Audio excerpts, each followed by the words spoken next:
Procession, అసలు procession కాదు, road show కాదు, ఏమీ కాదు. జస్ట్ థియేటర్ ఇక్కడ ఉన్నాను, అక్కడ theatre just couple of metres away, couple of yards away from the theatre.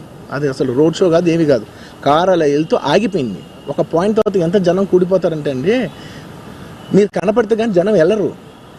బౌన్సర్లు కానీ ఎవరన్నా పోలీస్ కానీ అందరూ అడుగుతారు, సార్ మీరు ఒక్కసారి వేవ్ చేసాను సార్ వాళ్ళు వెళ్ళిపోతారంటే మేము మామూలుగా ఎప్పుడు బయటకు వచ్చి అందరికి వేవ్ చేస్తాం. అది నేనే కాదు, ఎనీ లీడర్, ఎనీ సెలబ్రిటీ ఎవరైనా అడగండి, మరి వేవ్ చేస్తేనే వాళ్ళందరూ జరుగుతారు. ఓకే ఓకే చూసాం, ఒక సాటిస్ఫాక్షన్ ఉంటుంది, అప్పుడు దే స్టార్ట్ మూవింగ్ అవే. ఆ దీని మీద చేశాను. And is also respect. ఇంత వేల మంది చూస్తానికి వచ్చినప్పుడు నేను నా కార్ లోపల, టెంటెడ్ కార్ లోపల దాక్కుని కూర్చుని ఉన్నా.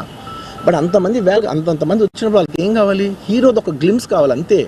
అది కూడా ఇవ్వకపోతే నేను ఎంత యారగెంట్ కింద ఉంటుంది. ఇంతమంది ప్రేమ చూపిస్తే నేను కారు కూర్చున్నారులే అనుకుంటాను నేను.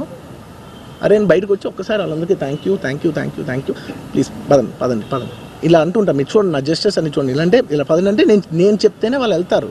అది పోలీసులు కానీ బౌన్సర్లు కానీ అందరూ, మేనేజ్మెంట్ అందరూ అడుగుతారు, సార్ మీరు చెప్తేనే వింటారు, ఒక్కసారి మీరు చెప్పండి అంటే మేము వచ్చి బయటకు వచ్చి ఇలా వేవ్ చేసి ఇలా అంటే వాళ్ళందరూ జరుగుతుంటారు. That is how we went in to the theatre. And థియేటర్కి వెళ్ళిన తర్వాత what I wanted to say is that there's a misinterpretation అనుకోండి, మిస్ఇన్ఫర్మేషన్ అనుకోండి, ఫాల్స్ ఇన్ఫర్మేషన్ అనుకోండి, ఏమనుకోండి. It is no road show, it is no procession. Just థియేటర్కి వెళ్తుంటే జనాలు ఎక్కువ బయటకు వస్తే జస్ట్ వాళ్ళు వేవ్ చేసి మళ్ళీ లోపలికి వెళ్ళిపోయి మళ్ళీ థియేటర్ లోపలికి వెళ్ళిపోయాం. అండ్ థియేటర్ లోపల మీ సినిమా చూసిన కొంచెం సేపటికి సార్ నా వర్క్ అసలు ఏ పోలీసు కానీ ఎవ్వరూ నాకు వర్క్ అసలు నన్ను కలవలేదు, నాతో ఏం చెప్పలేదు. నాకు చెప్పిందల్లా అది పైగా మా మేనేజ్మెంట్ సైడ్ నుంచి వాళ్ళు మా వాళ్ళు వచ్చి చెప్పింది ఏంటంటే, సార్ బయట ఓవర్ క్రౌడ్ అవుతుంది, మీరు దయచేసి వెళ్ళిపోండి అని చెప్పారు. వాళ్ళ పోలీసు వాళ్ళందరూ బయట చాలా మందికి ప్రాబ్లం అవుతుంది సార్, ఓవర్ క్రౌడ్ అవుతుంది, మీరు వెళ్ళిపోండి అంటే నేను వెళ్ళిపోయా. సినిమా స్టార్ట్ అయిన కొంచెంసేపు నేను వెళ్ళిపోయా. నేను మా వైఫ్ అందరూ మేము బయటకు వచ్చాము అంతే. నాకు అసలు ఆ తర్వాత నెక్స్ట్ డే నాకు తెలిసింది, ఒక లేడీ ఇలా ఉందంట, కళ్ళు తిరిగి పడిపోయిందంట, ఆ తర్వాత ఆవిడ పాపం చనిపోయిందంట, ఇలా ఒక కిడ్ ఉన్నాడు అంటే నేను షాక్లో గురయ్యా. అంటే నాకు తెలీదు అసలు, నెక్స్ట్ డే వరకు నాకు అసలు తెలీదు. I had no idea. ఎందుకంటే నేను నా పిల్లోనే పక్కన పెట్టుకున్నా, నా వైఫ్, నా కొడుకు, నా కూతురు థియేటర్లోనే ఉన్నారు. నాకు తెలీదు. నిజంగా అలా జరిగి ఉంటే, నాకు తెలిసి ఉంటే నేను వాళ్ళు తీసుకుని వెళ్ళిపోతాను కదా, మినిమం కదా, ఎవరైనా వాళ్ళ పిల్లలు వాళ్ళు తీసుకుని వెళ్ళిపోతారు కదా. నాకు తెలియని కూడా తెలియదు. సరే పిల్లలు వాళ్ళు చూసుకుంటారు, మనం వెళ్ళిపోతే క్రౌడ్ క్లియర్ అయిపోతే, ప్రాబ్లమ్ సాల్వ్ అయిపోతే నేను వదిలేసి వెళ్ళిపోయా. అలాంటిది నాకు తెలిసి కూడా నేను సినిమా చూస్తూ ఉన్నాను, ఇలాంటి ఫాల్స్ అలిగేషన్స్ వస్తే చాలా బాధ వేస్తుంది. పిల్లలు ఉన్నారు సార్, పిల్లలు వదిలేసి వెళ్ళిపోతాను నేను. నా పిల్లలు అంటే ఎంత ఇష్టం తెలుసు, ఎవరైనా ఉంటారు కదా, తీసుకుని వెళ్ళిపోతారు కదా.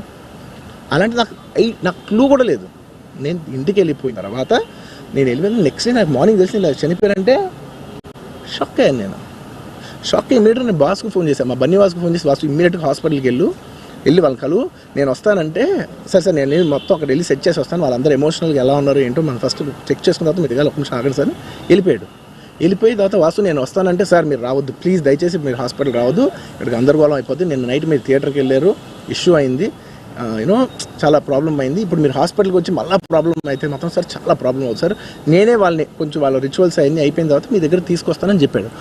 ఓకే అని వెయిట్ చేసేసరికి ఇమీడియట్గా ఏం చెప్పారు, సార్ ఏమనుకోవద్దు, వాళ్ళు మీ మీద కేసు ఫైల్ చేశారు, ఇప్పుడు మీరు వాళ్ళు కలవడానికి లేదంటే నేను మా లీగల్ అదేం పర్లేదు వాసు నేను వచ్చేస్తాను. నేను కొంచెం మూర్ఖంగా మాట్లాడుతుంటే, సార్ మా లీగల్ టీం చాలా స్ట్రిక్ట్గా చెప్పింది, sir they filed a case on you, మీరు ఇప్పుడు వెళ్తే legally it is not right thing to do, please don't go అని చెప్తే అప్పుడు ఆగాల్సి వచ్చింది.